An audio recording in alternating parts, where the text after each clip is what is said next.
নানা কারণে গেল বছর নিত্যপণ্যের বাজার ছিল রীতিমতো পাগলা ঘোরা। বছর জুড়ে গড় মূল্যস্ফীতি থেকেছে 2 অঙ্কের ঘরে। খরচা বাড়লেও বাড়েনি মানুষের রোজগার। এর মধ্যে দুঃসংবাদ হয়ে হাজির হয়েছে শতাধিক পণ্য এবং সেবায় নতুন শুল্ক ও কর বৃদ্ধির অভিযোগ।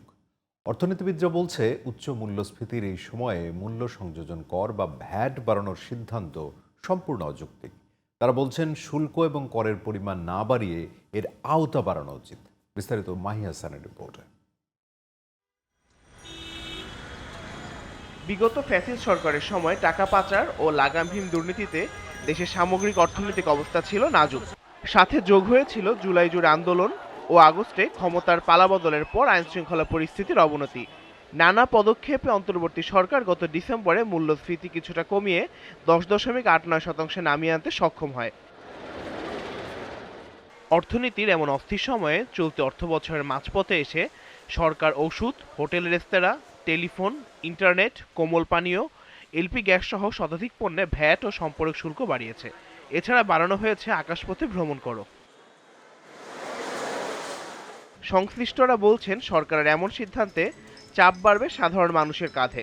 ব্যাটের মতো এরকম বিষয়গুলোকে মানে রিঅ্যাডজাস্টমেন্ট করা অথবা নতুন করে হার বাড়ানোর যে প্রক্রিয়া সরকার ঘোষণা করেছেন, এটার ক্ষেত্রে মানে আমরা মনে করি এখানে সীমিত এবং প্রান্তিক আয়ের মানুষের প্রতি এটা আরেকটি যন্ত্রণা তৈরি হবে এবং এটার কারণে আমাদের ব্যবসায়ীরা নতুন করে দাম বাড়ানোর একটা সুযোগ পাবে। তাদের হাতে নতুন একটা অস্ত্র দেওয়া হলো, যেটার অজুহাত দেখিয়ে তারা আরেক দফা দাম বাড়াবে।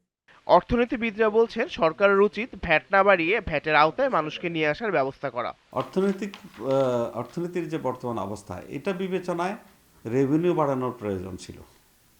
এখন এই রেভিনিউ বাড়াতে যে সবচেয়ে দুর্বল জায়গা, সংবেদনশীল জায়গা, ইনডিরেক্ট ট্যাক্স বসানো মানে ভ্যাট বসানোর সিদ্ধান্ত নিয়েছে।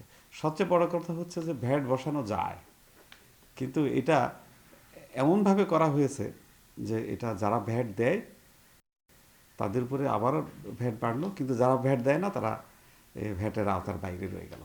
সমস্ত শ্রেণীর মানুষ এটার সাথে জড়িত, পরোক্ষ কর।